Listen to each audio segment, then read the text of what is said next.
और यशस्वी प्रधानमंत्री जी को हम धन्यवाद देना चाहेंगे। और पूरा देश की वो सेना, वो सैनिक उनके चरणों में नतमस्तक है। उनके चरणों में पूरा देश नतमस्तक है।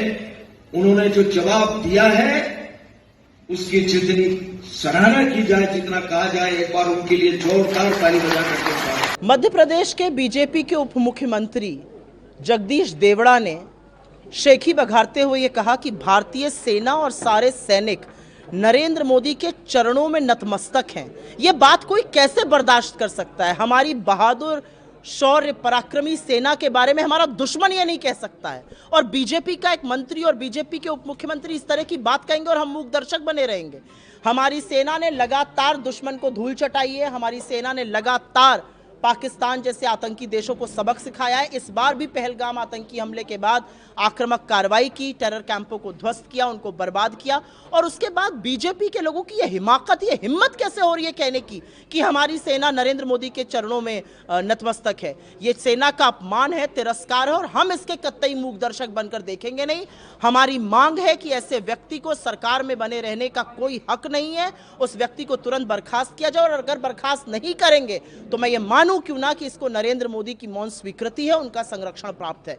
आप ये देख लीजिए कि विजय शाह जो मंत्री हैं मध्य प्रदेश सरकार में और जिन्होंने इतनी घिनौनी अभद्र बात एक बहुत ही बहादुर वीर सैनिक बेटी कर्नल सोफिया कुरैशी के लिए की, उनके खिलाफ क्या किया बीजेपी ने? कोई एक कार्रवाई हुई? उनके खिलाफ क्या किया सरकार ने? हाथ पे हाथ धरे बैठी रही जब तक कि जबलपुर हाईकोर्ट ने एफआईआर का आदेश नहीं दिया। और एफआईआर भी ऐसी बनाई गई जिस पर हाईकोर्ट को ये टिप्पणी करनी पड़ी, इसमें ऐसा कुछ भी नहीं है जिससे कि अभियुक्त के ऊपर मामला चल सके। आपने उनको बचाने के लिए एफआईआर बनाई है या उनको दोष डालने के लिए बनाई है? कोर्ट ने उसमें सुधार करने को कहा है और कोर्ट फिर से ये मामला सुनेगा। लेकिन ये पूरी तरह से बीजेपी का असली चाल चरित्र और चेहरा दिखा देता है दुनिया को, देश को। ये वही लोग हैं जो मुखबिरी करते थे, माफीनामे लिखते थे। इनकी रगों में बलिदान का नहीं, मुखबिरी का खून दौड़ता है और इसलिए ये सेना का इस तरह के से अपमान और तिरस्कार करते हैं। लेकिन मैम, इनको जाति पता लग जाती, उन्होंने आज ट्वीट किया तो बाकी दो लोगों को भी जाति पता लग जाती। मेरा अपना मानना है कि भारतीय सेना के बारे में बोलते वक्त हर व्यक्ति को कॉशियस रहना चाहिए, अपने शब्दों को नाप तोल कर बोलना चाहिए। ये वो सेना है जो सियाचिन के ग्लेशियर से लेकर तपते हुए रेगिस्तान तक खड़े होकर हमारी सुरक्षा करती है, हमारी सरहदों को सुरक्षित रखती है, हमारी भूभागीय अखंडता को मेंटेन करती है। इसके बारे में किसी भी तरह की टिप्पणी करना मेरे ख्याल से बिल्कुल गलत है। लेकिन बीजेपी इसको किसी भी तरह से डिफेंड नहीं कर सकती है। उन्होंने ये कहा, फलाने ने ये कहा, इसलिए हम सेना को कह देंगे कि प्रधानमंत्री के चरणों में नतमस्तक है। ये बिल्कुल बर्दाश्त नहीं हो सकता है। बिल्कुल गलत किया है बीजेपी के नेता ने और उनको अपने पद पर बने रहने का कोई भी हक नहीं है। ये ट्रेलर है, आगे कभी पाकिस्तान नहीं सुधरेगा तो और आगे उसको कड़ी से कड़ी सजा देंगे। आईएमएफ के लिए भी कहा उन्होंने कि आईएमएफ से भारत चाहता है कि आईएमएफ दोबारा एक बार विचार करे, क्योंकि जिस तरीके के पैसे जो उनको मिले हैं उससे पाकिस्तान जो है टेरर फंडिंग ही करने वाला है, अपने देश के अंदर कोई और काम नहीं। हमारी सेना का शौर्य और पराक्रम तो इस कदर है कि जब हमारी सेना को एक मजबूत नेतृत्व मिल जाता है तो वो पाकिस्तान के दो टुकड़े करके विश्व का भूगोल बदल देती है। हमारी सेना ने आक्रामक कार्रवाई इस बार भी करी और पूरा राष्ट्र कृतज्ञ है, इसमें कोई भी संदेह नहीं है।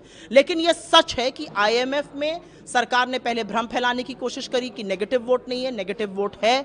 रशिया ने यूक्रेन के बेल पे एक नेगेटिव वोट दिया था उनको पैसे देने पर और इसीलिए सरकार को नेगेटिव वोट करवाना चाहिए था। पाकिस्तान के पास एक फूटी कौड़ी नहीं पहुंचनी चाहिए थी, क्योंकि असलियत यह है कि पाकिस्तान की सरकार यह अनाउंसमेंट कर रही है कि मसूद अजहर जैसे दुर्दांत आतंकवादी के कैंप को वो रिस्ट्रक्चर करेगी, वो उसका पुनर्निर्माण करेगी। यह आईएमएफ के पैसे से हो रहा है। तो आईएमएफ में जो देश हमारे साथ नहीं खड़े हुए और जो पाकिस्तान जैसे आतंकी देश के साथ खड़े हैं, वो देखें कि पाकिस्तान अपने पैसे के साथ क्या कर रहा है और आतंक को वो किस तरह से समर्थित करता है, किस तरह से आतंक का पोषण करता है और किस तरह से आतंकवादियों को भारत के खिलाफ पनाह देता है। टर्की ने जो एक सेलेबी उसको जो हमारे यहाँ क्लियरेंस को रिवोक किया गया और जो 9 बड़े मैं समर्थन करती हूँ और मैं चाहती हूँ आगे की भी कार्रवाई हो, आगे की भी कार्रवाई हो। हम टर्की की बात कर रहे हैं, अमेरिका हमारे साथ क्या कर रहा है, चीन ने क्या किया?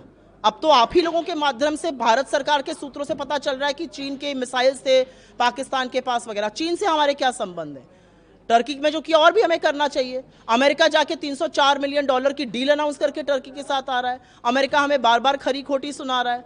इन सब बातों का भी तो जवाब मिलना चाहिए। लेकिन आज का मुद्दा है बीजेपी के लोग सेना का अपमान, उसका तिरस्कार क्यों कर रहे हैं, और उसी मुद्दे पर हम टिके रहना चाहते हैं, क्योंकि वो कतई बर्दाश्त नहीं है। आखिरी सवाल का है, अब बिहार के जो नेता है बीजेपी के, वो कह रहे हैं कि राहुल गांधी को जेल में भेजना चाहिए, वो यहाँ पर राजनीति करने आते हैं और ये एक धरती जो युद्ध की धरती है जहाँ पर इस तरीके की बातें नहीं चलती है। जो राहुल गांधी ने जबरदस्ती जो है जाके बात करी, जब परमिशन नहीं दी गई थी, उसके बावजूद वहाँ पे आए, जबरदस्ती उन्हें जेल में भेज दिया। अब छात्रों से संवाद करना बिहार में पाप हो गया है, अपराध हो गया है। और मुझे तरस आता है उस मुख्यमंत्री पर जो छात्र संघ की राजनीति से मेन स्ट्रीम राजनीति में आए और वो पुलिस की छावनी बना रहे थे, वो राहुल गांधी का रास्ता रोक रहे थे। क्या हुआ? राहुल गांधी पैदल चल दिए, आपकी पुलिस गड़गड़ाती रह गई। जो छात्र के पास, जो उनके पास वो गए, उन्होंने मुद्दे की बात करी। छात्र से संवाद करना किस तरह से गलत है, मुझे आप इस बात की बताइए। और राहुल जी ने इसका जवाब खुद दे दिया। उनके ऊपर 32 मामले, आप 33वां कर दीजिए। ये उनके लिए मेडल है। ये इस बात का प्रमाण है कि वो सच की, न्याय की, सामाजिक न्याय की जो लड़ाई है वो पूरी शिद्दत से, पूरी ईमानदारी से लड़ रहे हैं। भाई राहुल गांधी जी तो फुले जैसी पिक्चर देखते हैं, मोदी जी तो बड़ी बड़ी पिक्चरें प्रमोट करते हैं, ट्वीट करते हैं, स्क्रीनिंग कराते हैं, लोगों से कहते हैं जाकर पिक्चर। फुले के बारे में क्यों नहीं कह रहे? क्योंकि सामाजिक न्याय पे आपकी कलई खुल जाएगी, आपके पुरखों की कलई खुल जाएगी। ये असलियत है। राहुल गांधी जी ने जो किया वो सामाजिक न्याय की, सामाजिक जन की लड़ाई का हिस्सा है, और अगर ये करना अपराध है तो हम ये और भी करेंगे। आपने तो सुना है उप मुख्यमंत्री जी का बयान। वो कह रहे हैं कि थल सेना, जल सेना और वायु सेना और उसके पूरे सैनिक मोदी जी के सामने नतमस्तक हैं। किस बात के लिए नतमस्तक हैं, जरा उप मुख्यमंत्री जी बताएं। इस बात के लिए, हम कहना नहीं चाहते लेकिन अब कहना पड़ रहा है, इस बात के लिए नतमस्तक है कि जनभावना के विपरीत पूरा देश चाहता था कि पाकिस्तान को थोड़ा और सबक मिलना चाहिए ताकि इस तरह की आतंकवादी गतिविधियां रिपीट ना हो। लेकिन सबक देना तो छोड़ो आप, वो तो कह रहे हैं कि सीज फायर करने के लिए, युद्ध विराम करने के लिए तीनों सेनाएं मोदी जी के सामने नतमस्तक हैं। कोई प्रधानमंत्री जी या बीजेपी के नेता रफाइल में बैठ के गए थे क्या मिसाइल दागने, जो नतमस्तक है? ये सेना का अपमान है, उसके शौर्य का, उसके पराक्रम का अपमान है। और बीजेपी के नेता लगातार राजनीति करने की होड़ में इस तरह के गलत बयान दे रहे हैं। लेकिन बीजेपी नेता कहना है कि कांग्रेस राजनीति कर रही है, उनके बयान को तोड़मार के पेश कर रही है। वो इस तरह के मूर्खतापूर्ण बयान दें और हम उस पर प्रश्न पूछे तो हम राजनीति कर रहे हैं। हम पॉलिटिकल पार्टी के लोग हैं भैया, हम राजनीतिक दल के लोग हैं, भारत के मुख्य विपक्षी दल हैं। हम राजनीति नहीं करेंगे तो क्या मछली पकड़ने जाएंगे?